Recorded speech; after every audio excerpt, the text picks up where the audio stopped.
trouble. Well, we know the ladies in the competition might be sweating, so let's check in now with Mr. Jesse Taylor. He is the Cultural Officer 2 at the Division of Tourism, Culture, Antiquities and Transportation at the THA, and he joins us this morning to tell us more about the Windward Afro Queen and Calypso Monarch 2025. Good morning, Mr. Taylor, and welcome. Good morning to all the viewers, listeners, and all the viewers platform. Hope you have a good day.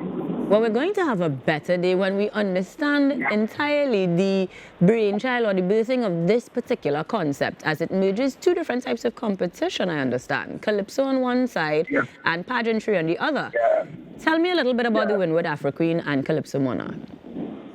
So the Windward Afro Queen is close to being 60 years old. And it really was birthed out of a need to preserve our African heritage and at the same time encourage the birthing and the evolution process of our carnival legacy.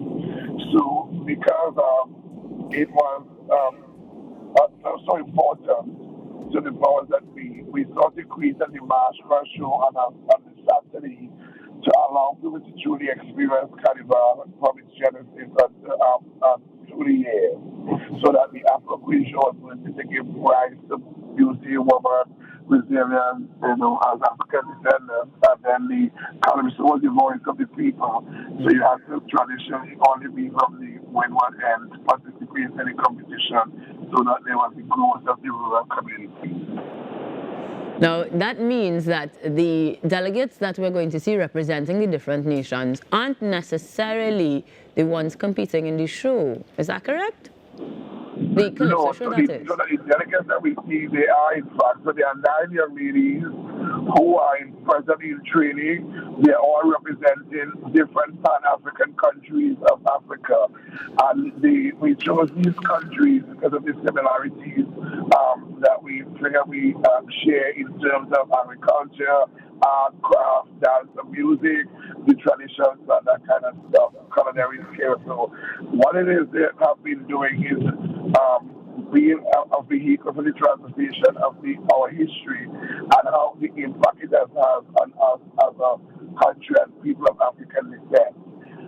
It also allows the designers, creators, people who practice handicraft and the costumes must be also of upcycle, recycle, bicycle, handicrafts to allow people who are in that field. And Tobago is also a heavy tourism trust, so it also is a direct alignment with that vision and mission. It sounds like it's going to be quite the visual in every aspect, and there will be different ways in which we can interact with the information you're sharing. So tell me a little bit about getting those tickets and the space on the night itself. Right. So tickets are available will be available at the office of the Tobago Festival Commission. That is Carver, Tobago, and then you have the other link with the other area on the Shaw Park Cultural Complex, which we have the Culture Department, and the Secretariat is actually set up in that area. So yeah, you can get tickets there, but you can also be at the show because there will be a boat open from as early as 6 o'clock, which allows you the opportunity to come and get comfortable dressed in your African way, which is traditionally a kind of African influence show in terms of dress and wear. And so you see 9 contestants in Calypso, 1 round, and then you'll see 9 contestants doing 2 appearances in competition for the Miss Afro Queen title.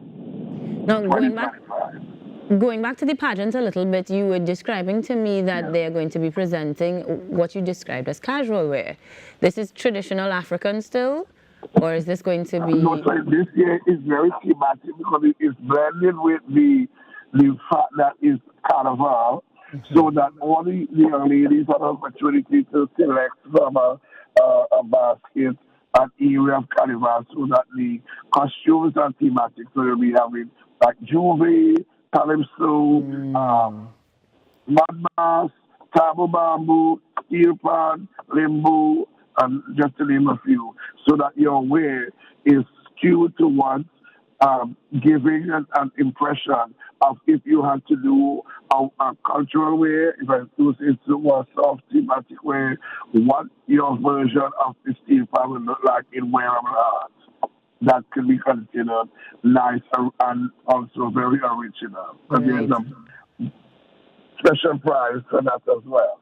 And then in the evening gown, the girls were challenged to utilize mainly the Pan-African colors of green, red, and yellow, and other derivatives that seems to look the same thing. The tie-dye, batik, get prints, make prints, and create stuff that is the same kind of colors and embellished with other simple things like gold, red, blue, green, silver, bronze, and that kind of stuff.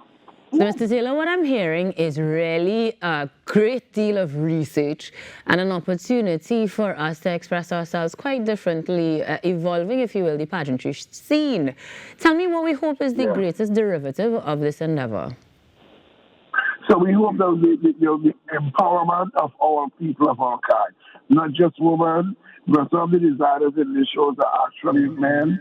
What we hope it will also provide a strong support base for our tourism assets and our goods and services, so that there be a diversification in our amongst our resources, and growth in the entrepreneurship, so that we can better position ourselves as a people to be able to make stuff, utilize stuff, still keep the clean, green, clean environment, utilize the space to also, enhance and encourage handicraft activity as a niche market, and create self-employment and seasonal employment as well, and hopefully build some cottage industry at the same time.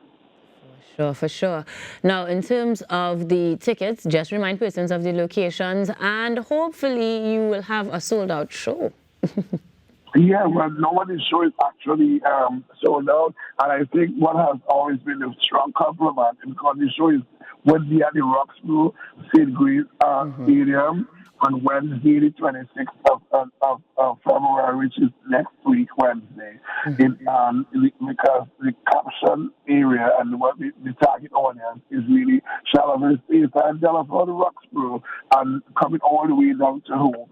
And normally there's always a good traffic, and then there are people who love Calypso, and there are people who always support the Queen. And I think because they are backed by groups and villages and that kind of stuff, it always lends itself to the village raising the child, and raising the Queen and the Calypsonian. So tickets are available, can be and you can just call 639-4401 or 639-2512. And the extension will take you through to these places. You can get the tickets. They'll soon be posted in the various outlets, but those will become available online. The pictures of the girls are also online, and you can follow them through the Tobago Festival online site. You get more information from reading there and seeing them there as well. Well, Mr. Taylor, thank you very much for joining us to give us this insight this morning. Best of luck with your sold out. Thank you very much, and thank you. I hope you have a safe and happy carnival. You as well.